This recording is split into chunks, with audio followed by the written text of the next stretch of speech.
The snow came down like ash over Boston, and Sarah Ellison was going to die in it.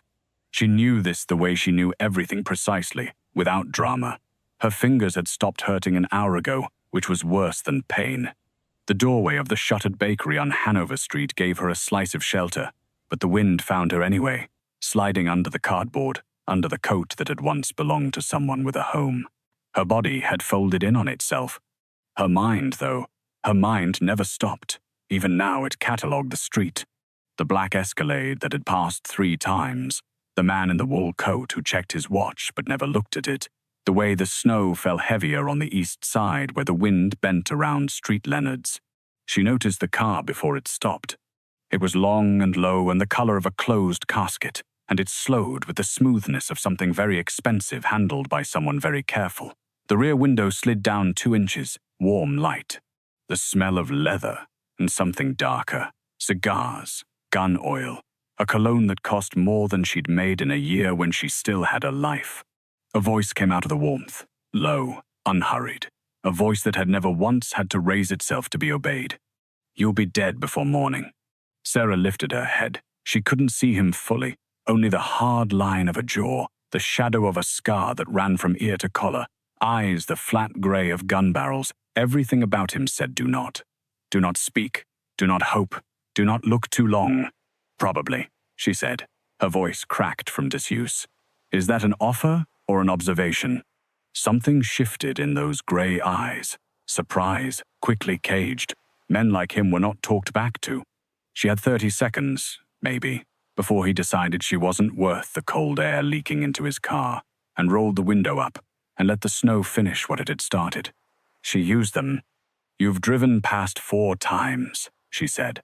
"You had the driver slow at the alley each time, which means you're looking for something, not someone as someone you'd have gotten out for. You keep your right hand below the window line. You're armed and you don't trust the street, and the man in the wool coat at the corner works for you, because he stopped pretending to wait for a bus the moment your car appeared." She pulled in a breath that scraped. So, observation. The silence that followed was different from the cold. It had weight. The door opened. He was enormous when he stepped out, tall, broad, wrapped in black, moving with the terrible calm of a man who had never in his adult life been the most frightened person in any room. Up close, the scar was worse and the eyes were worse than that. He looked down at her the way a surgeon looks at something he's deciding whether to cut. "What's your name?" he asked. "Does it matter if I'll be dead by morning?" "Umor me. Sarah." He crouched. In his good coat, in the filthy snow, he crouched to her level, and for one insane second she thought he was going to say something kind. He didn't.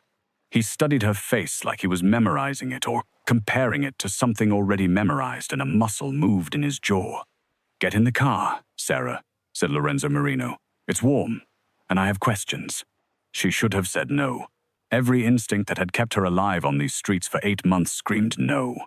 But her body was shutting down, and his car was warm, and some deep animal part of her had already decided that dying tomorrow in comfort beat dying tonight in the cold. She would spend a long time afterward wondering whether he'd counted on exactly that. She got in the car. The mansion sat in Brookline behind walls and cameras and men who watched her with the flat professional interest of people who had buried bodies. Sarah noticed all of them. She noticed the way they went still when Lorenzo passed, the way conversation died like a doused flame. She noticed that the housekeeper, a severe woman named Dominga, was the only one who didn't fear him, which meant she'd known him a long time, before the fear. They gave her a room bigger than any apartment she'd ever rented. Hot water, clothes that fit, and the fact that they fit, that someone had found plus-size clothes in her exact size in a house full of hard men, was the first thing that made her afraid in a new way. This wasn't rescue. This was preparation. Someone had known she was coming. She stood at the window that first night, clean and warm and full for the first time in months, and understood with cold clarity that she had walked out of one kind of danger into another. Lorenzo found her there. He didn't knock. He simply was in the doorway, filling it, a glass of something amber in his hand. He'd taken off the coat. Without it, he was somehow more dangerous. Not less she could see the shape of the man now, the way violence lived in his shoulders. "You're not going to thank me," he said. It wasn't a question. You didn't do it to be thanked. He almost smiled. It didn't reach his eyes, but almost. No. 8 months, Sarah said quietly. You've been looking for 8 months.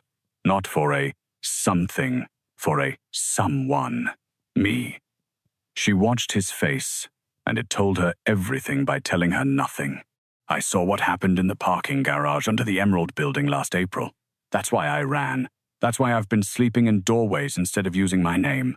You know that already, or you wouldn't have had clothes in my size waiting. Her hands were shaking, but her voice was steady. So let's not pretend this is charity. For a long moment, he only looked at her, and something moved behind the grey respect, maybe, or the particular hunger of a man who has finally found the one tool he needs. You saw the Castellanos put 3 men in the ground, Lorenzo said. His voice had dropped to something almost gentle, which was the most frightening thing about him. You saw Vincent Castellano give the order. You are the only living person who did. Do you understand what that makes you? A liability. A weapon. He crossed the room and set the amber glass on the sill beside her, an offering and a leash. Every family in this city is looking for a ghost who saw too much. The Castellanos want you dead. I want you alive. For now, our interests align. He was very close now. She could smell the gun oil and the cigars, and under it, warmth, skin, a man. Stay. Nobody touches you inside these walls. And in return, you tell me everything you remember. Every detail, every face. And when I've told you everything? Sarah asked. When I'm no longer useful? His jaw tightened. For a heartbeat, the answer sat unspoken between them, ugly and honest. Get some sleep, Sarah, was all he said.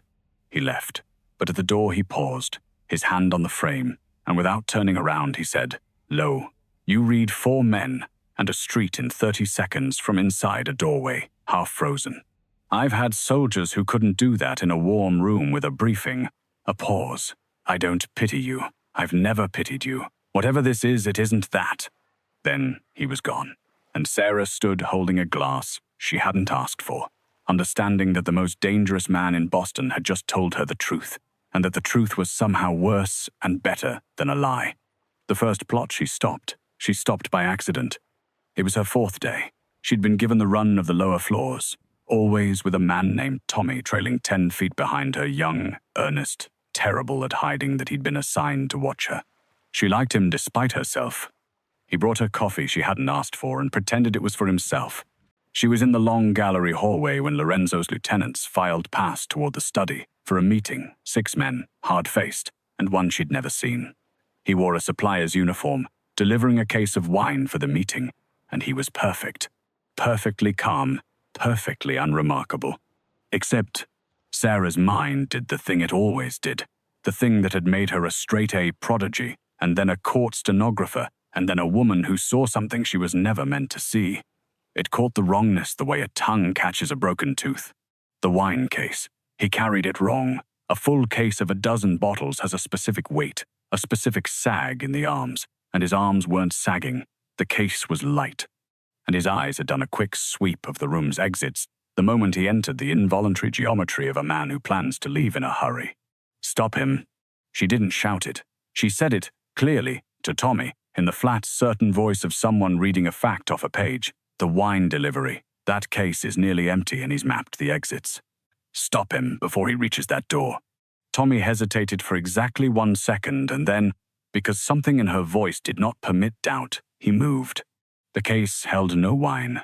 It held 2 kilos of plastic explosive and a phone waiting for a call, meant to be set beside the study wall and detonated once the family was inside. The man got 3 words into a scream before Lorenzo's people had him on the marble floor. Afterward, in the study, with the false wine case sitting on the table like a dead thing, Lorenzo looked at Sarah across the room and did not say thank you. He said, quietly, how? He carried 12 bottles like they were 2, and he counted the doors. My men walked past him, my trained men. Your men were looking at a supplier, Sarah said. I was looking at a person. Lorenzo was silent a long time. The other men in the room had gone very still, staring at her, this soft, round, unarmed woman who had just seen what 6 killers had missed. Then Lorenzo did something she would think about for weeks. He crossed the room, took her hand engulfing it in his, cold and enormous and careful, and turned it over as if her palm might explain her. "Stay close to me," he said. "Not a command this time. Something rougher. Tomorrow, in the meetings. I want you where I can see what you see." His thumb moved once, unconsciously, across her knuckles. Then he seemed to realize he was holding her hand in front of his men, and he let go, and the mask came back down. But she'd felt it, the moment before the mask.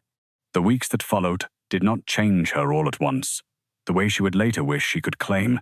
They changed her the way water changes stone, one small pressure at a time, in moments she didn't recognize as important until they'd already happened. There was the morning she disagreed with him. He'd wanted to move on a suspected informant in the docks, a soldier named Petrov, whose numbers hadn't added up. Lorenzo had decided. That was how it worked, he decided. And men died, and no one at his table had questioned a decision of his in a decade. Sarah questioned it. "You're wrong," she said, in front of 6 men, and the room went so silent she could hear the radiator tick. "Petrov's numbers don't add up because he's skimming to pay a debt, not because he's selling you. A man selling you to the Castellanos wouldn't leave a paper trail he knows you can find. He'd be cleaner than the others, not messier. You'd be killing a thief and telling your real traitor exactly what a mistake looks like." Lorenzo looked at her for a long, dangerous moment. Every man at the table waited to see what he'd do to a woman who'd told him he was wrong. "Everyone out," he said. When they were alone, he didn't shout. He came around the table and stood over her, and his voice was very low. "You undercut me, in front of my men. I told you the truth in front of your men. If you wanted a woman who'd nod, you left the wrong one in the snow.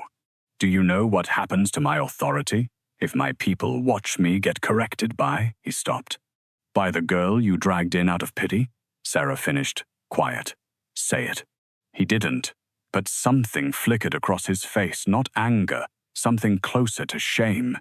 He turned away, gripped the edge of the desk, and for the first time she saw the cost of the thing he was, the loneliness of a man who could never once, in front of anyone, be wrong. "I'll spare Petrov," he said finally, to the window. "For a week. If you're right, I'll know who the real one is by then." A pause. "And if you're wrong, Sarah, you will have learned what it costs to be certain in my house." She was right. Petrov was a thief, not a traitor. And when the real informant surfaced days later, cleaner, careful, exactly as she'd predicted, Lorenzo came to find her, and he didn't say thank you, because he never said thank you. He said, "You were right," which from him was a kind of nakedness, and she understood that she had just watched a man hand her something he had never handed anyone, the permission to know better than him. Then there was the night with the piano. She hadn't known there was a piano in the East Wing until she heard it badly played, halting, someone picking out a melody with 2 fingers. She followed the sound and found Lorenzo, alone, enormous in the dark, hunched over the keys of a grand piano like a bear trying to thread a needle. He stopped the instant he saw her. "My mother played," he said, before she could speak, as if to get ahead of the question. "This was hers. I never learned. I keep meaning to burn it." He didn't move to close the lid. "You caught me being human. Don't get used to it." "You said the same thing about kindness," Sarah said. She came and sat beside him on the bench, not touching, just there. "You keep threatening to burn the human parts of you, and you never do. I'm starting to think you like being caught." He looked at her sidelong in the dark. "You see too much. So people keep dying to tell me." And Lorenzo Marino laughed, a real one, startled out of him, rusty from disuse. It was the first time she'd heard it, and something in her chest cracked open at the sound, and she knew, sitting on that bench in the dark, that she was in trouble that had nothing to do with the Castellanos. There was also the day he found her in the kitchen with Dominga, flour to the elbows, laughing at something the housekeeper had said in rapid-fire Portuguese. He stood in the doorway and watched, and Sarah caught him watching, and the look on his face wasn't the look of a boss appraising an asset. It was the look of a man who had walked into a room in his own house that he didn't know how to enter.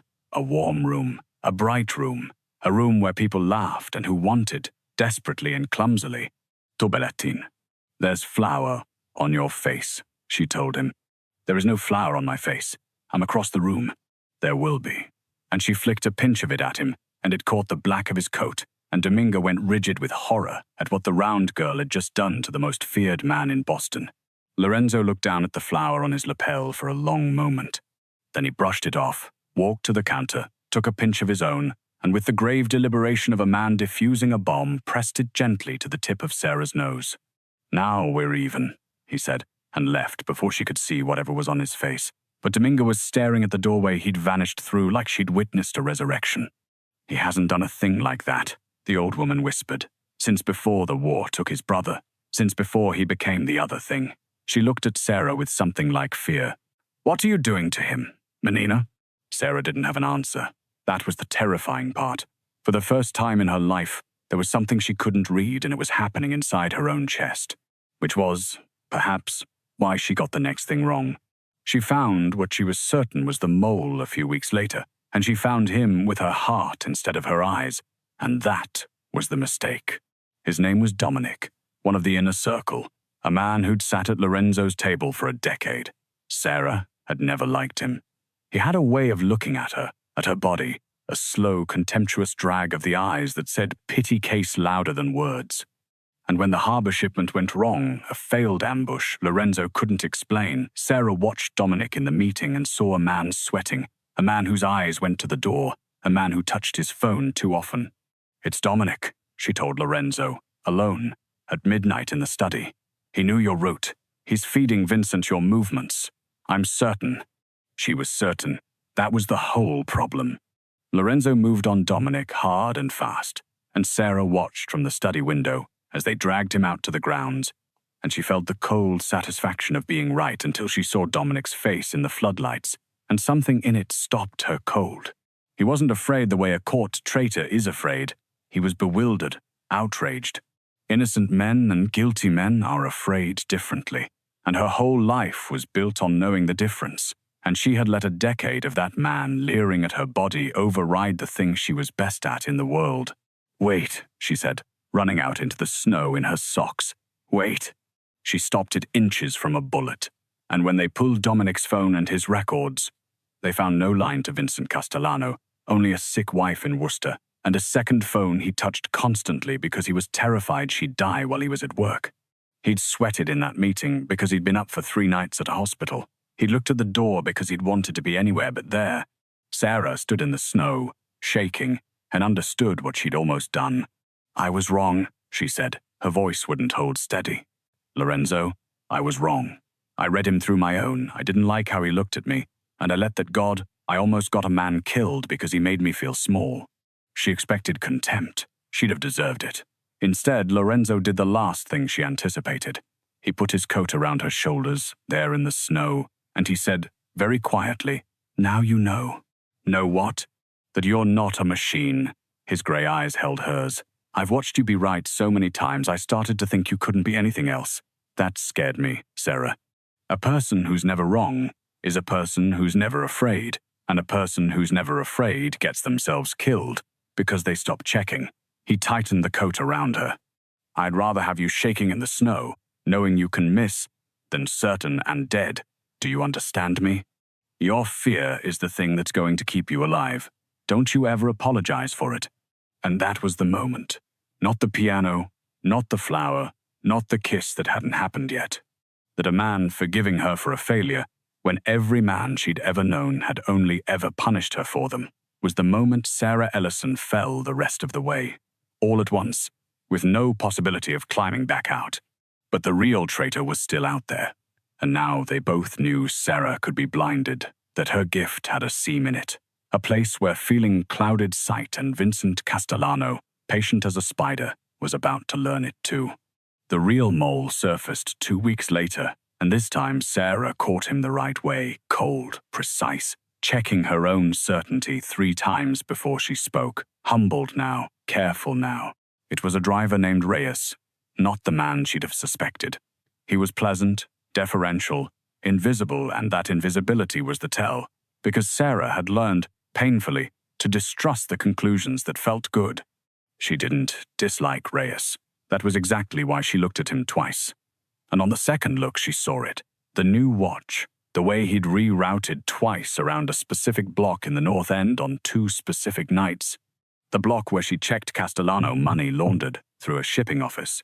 She told Lorenzo. She laid it out fact by fact, and at the end she said, "Check it before you move. Check it twice. I've earned the right to be doubted." He checked. She was right. Reyes broke under Lorenzo's questioning and gave them the shape of the thing. Vincent Castellano knew the witness was alive, knew she was inside the Marino house, and had stopped trying to storm the walls. He was through with soldiers. Now he was going to do something patient and cruel. They found out what 4 days later, when Sarah's face appeared on the front page of every paper in Boston. Vincent Castellano never touched a gun. That was the first thing anyone who survived him learned. He touched paper. He touched people. He reached into the machinery of the ordinary world and turned it against you. And by the time you understood you were bleeding, you couldn't find the knife. The photograph was Sarah, grainy but unmistakable, entering Lorenzo's car that first snowy night. Beneath it ran the story. The missing court stenographer, the woman wanted for questioning in a series of gangland murders, now living with Boston's most notorious crime boss. Witness or accomplice? The headline asked. Who is the mystery woman protecting the Marino empire? Within a day, her face was everywhere. Within 2, the FBI came to the gates with a warrant. Within 3, Sarah understood the trap for what it was. Vincent had made her radioactive. He'd turned the state itself into his weapon. If she stayed, she doomed Lorenzo sheltering a wanted witness, a scandal that would bring every agency in the country down on the family. If she ran into Vincent's arms, and Vincent would never be in the room when it happened. He'd be at a charity gala with an alibi and a glass of wine, while other men did the thing he'd arranged. She made her decision alone, at 3 a.m, standing over the sleeping shape of the most dangerous man she'd ever known. She would leave. She would take the target off Lorenzo's back the only way she could, by removing herself from it. She got as far as the front gate. Lorenzo was there, leaning against the black car, one ankle crossed over the other, waiting in the dark like he'd known. He probably had. He'd learned to read her the way she read everyone else. "You were going to leave," he said. Not angry. Worse than angry. Without saying goodbye. "If I stay, they destroy you. The scandal, the warrant. Let them try." "Lorenzo," her voice broke. "I've spent my whole life seeing exactly what things are, and I see this. I'm going to get you killed. The kindest thing I can do is disappear." He crossed to her in 3 strides and took her face in both his hands, and there was nothing calm in him now, nothing controlled, the mask gone entirely. "Listen to me. I have been feared and obeyed and alone my entire life. Nobody has ever looked at me the way you do, like they see the whole of it and stay anyway. You told me I was wrong about Petrov in front of my men. You threw flour at me in my own kitchen. You almost got a man killed and then stood in the snow and hated yourself for it, and that was the moment I knew you were the realest thing that ever walked into this house." His thumbs wiped the tears off her cheeks. "You are not a liability I'm managing. And you were going to walk out my gate and hand yourself to my enemies to protect me." He laughed, a wrecked sound. "Do you have any idea what that does to a man like me? I can't watch you fall because of me. Then don't watch me fall. Watch me win." His eyes were fierce, alive. "You want the target off my back? There's a better way. We stop hiding you. We stop letting Vincent control the story." He took her hands. "You don't run from your testimony, Sarah. You deliver it. In the open, on a public record he can't burn, in front of people he can't reach. And I make sure you live long enough to say every word. He'll try to stop me, every way he can." "Yes," Lorenzo smiled. And it was the smile of the man who'd walked out of the casket-colored car into the snow. "And he'll do it his way, quiet, deniable, from a distance, with his own hands clean. So we plan for that. Not for a man storming a courthouse. For a whisper, a hired ghost, a face in a crowd. His voice sharpened into something lethal. You find the whisper. Sarah, that's what you do. That's the thing no one else on earth can do. You find it, and I'll be standing between it and you." The thumbnail moment of her life. A homeless girl and a crime lord in the dark before a black car, deciding to burn down an empire together. "Okay," Sarah whispered. "Okay, let's win." They set the trap with her mind and his machine, and this time Sarah built it knowing she could be wrong, which, it turned out, was the only reason it worked. The venue was the old federal courthouse downtown. A deposition, publicly announced, her testimony recorded before a state prosecutor and streamed live so no bullet could unspeak it once it was said. She walked the floor plan in her memory and marked every sightline, but this time, humbled, she marked the places she couldn't see, too. The blind spots, the seams, the gaps her own certainty might paper over. He won't send soldiers, she told the room. Lorenzo's people gathered close.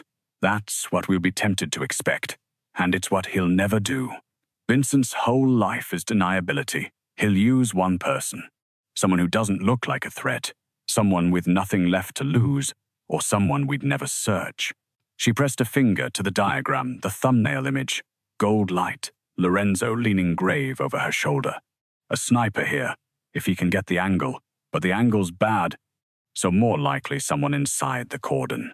Press, staff, a grieving family member with a reason to be there. She looked up, and I'll be wrong about the details. I'm always wrong about at least one thing. So we don't build a plan that needs me to be perfect. We build one that survives me being human. Every man in the room had watched her miss with Dominic. Every man in the room had watched her be right too many times to doubt the shape of what she saw. Even if the details shifted, they planned for a ghost. The morning of, snow falling again like the night it began, Sarah walked up the courthouse steps in a bulletproof vest, under her coat with Lorenzo's hand at the small of her back, and the whole world watching. She'd been right about the method. Vincent had planted a shooter not storming anything, just a man with press credentials and a dead brother, one of the 3 Sarah had watched die in that garage. A martyr with a grievance, exactly as she'd predicted, positioned in the press gallery inside the cordon where no one would think to look twice. She'd been wrong about the timing. She'd predicted the strike would come as she entered the choke point on the steps, the obvious window. But the shooter was patient the way his master was patient, and he waited, and the moment Sarah had braced for came and went and nothing happened, and for 3 seconds, her certainty faltered. Had she read it wrong? Was the whisper somewhere she hadn't looked? The old fear seized her. You almost killed Dominic. You're wrong more than you admit. You're wrong right now. And then the variable no one had planned for walked into the frame. A woman with a stroller. A young mother. An ordinary bystander who'd wandered too close to the courthouse steps looking for a pediatrician's office 2 blocks over, drifting straight into the space between the shooter and Sarah, into the kill box. A baby in the carriage, and no idea in the world that she'd stepped into the sights of a dying man's rifle. The shooter's window opened. Sarah saw him move in the press gallery, saw the press badge, the wrong stillness, the martyr's calm she'd described but hadn't quite believed until it was real, and she saw, in the same instant, that if she shouted, if she ran, if anyone fired, the panic would put that mother and that child directly in the crossfire. Everything cracked open in a single second, and there was no perfect answer in it. That was the thing she'd learned in the snow with Dominic. Sometimes there's no clean read, only a choice you make afraid. Down the press gallery, blue badge, get the mother down. Sarah screamed it, and she didn't run from the danger. She ran at the mother, throwing herself over the stroller, dragging the woman off her feet as the first shot cracked and marble exploded where the child's head had been a half-second before. Chaos. Screaming, the crack of gunfire, snow and stone and running bodies. And in it, Lorenzo Marino moved not with a plan, but with the pure animal certainty of a man who has exactly one thing left to protect. The shooter corrected, swung the rifle off the tangle of women and baby, and found Sarah where she lay, exposed over the stroller. He fired, and Lorenzo stepped in front of her. It happened the way she'd feared and the way she'd known it might. His body between hers and the barrel, his arms wrapping her and the mother and the child all at once, folding them down and under him as the shot cracked. She felt him flinch. She felt the impact travel through him into her. She heard herself scream his name in a voice she didn't recognize. Then Lorenzo's people reached the press gallery, and the shooter went down, and the steps went quiet except for the snow and a baby's outraged cry and Lorenzo's weight against her. Lorenzo, she got him onto his back on the cold marble. The bullet had caught his shoulder, high, ugly, but not the heart, not the throat, not any of the places that would have taken him. His face was grey, but his eyes found hers and held. Told you, he rasped, between it and you. You idiot. She was crying and laughing and pressing her hands to the wound. You beautiful idiot. The mother? Sarah looked. The young woman was on her knees, clutching her, screaming, furious, entirely unharmed child, staring at the two of them like they'd fallen out of the sky. She's fine. The baby's fine. You, her voice fractured. You caught the thing I missed. I got the timing wrong, Lorenzo. You got the shape right. His bloody hand gripped hers. You said one person, inside the cordon, press, a grievance. You were right about everything that mattered, and wrong about a second and a half. And that second and a half is why I built a plan that didn't need you perfect. A ghost of the old, terrible calm. Now go inside. Give your testimony. End it. I'll be here when you're done. I'm always going to be here when you're done. That's the arrangement. So she went inside, with his blood drying on her hands, and she sat before the prosecutor and the cameras, and she opened the flawless architecture of her memory and let it all out, every face, every word, every order Vincent Castellano had given in that parking garage under the Emerald Building. She spoke for 2 hours without notes, because she'd never needed notes in her life. She buried an empire with the thing that had made her homeless. And Vincent Castellano, who had never held a gun, who had an alibi and a glass of wine and clean hands, learned that clean hands leave a different kind of print, because the shooter lived. Sarah had begged them to take him alive, and they had, and a martyr with a dying grievance, and nothing left to lose, had one thing he wanted before the end, for the man who'd used him to go down too. He talked. The press credentials traced back. The paper trail Vincent had spent his life keeping clean had one flaw in it, and it was the same flaw as always. He'd trusted that the people he used would die before they could name him. Sarah's testimony lit the fuse. The shooter's confession carried the flame. And Vincent Castellano's careful, patient, deniable world came down not in a hail of bullets but in a courtroom, which was exactly where the girl who forgot nothing had always meant it to end. 6 months later, the mansion in Brookline felt different now, lighter, somehow, though it was the same stone and the same hard men in the halls.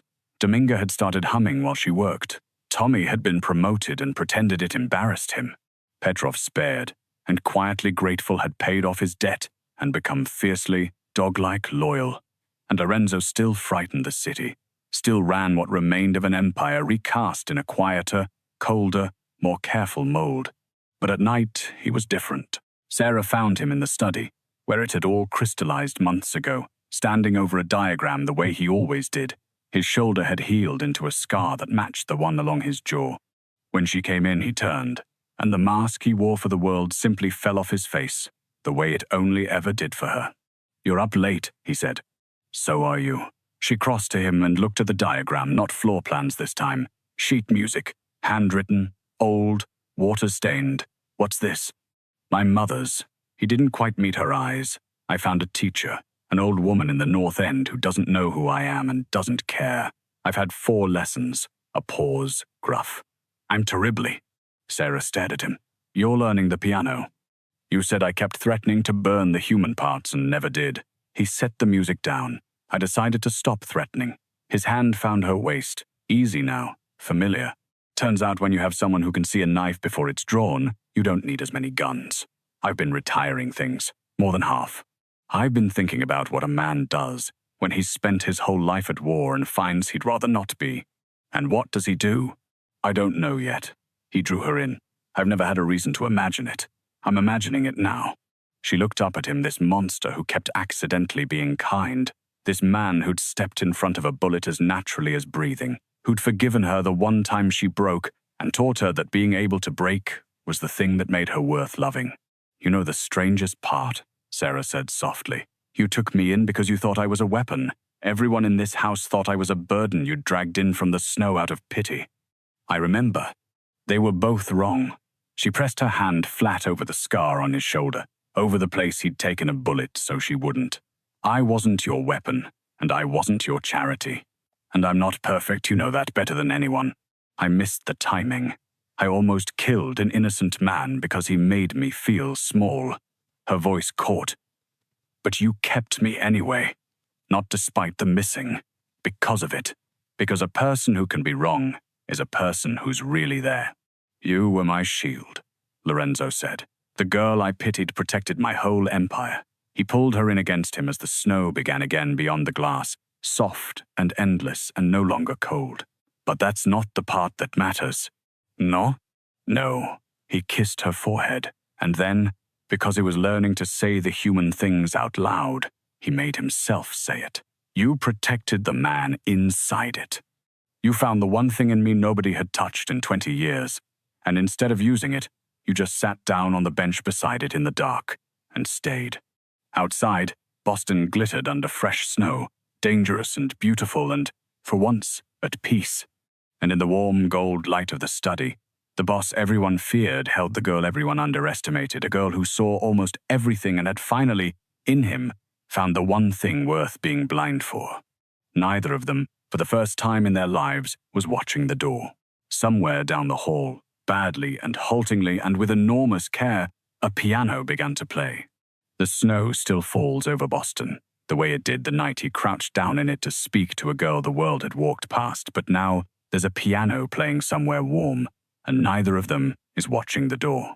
In the end, it was never her flawless memory that saved him, and never his empire that saved her.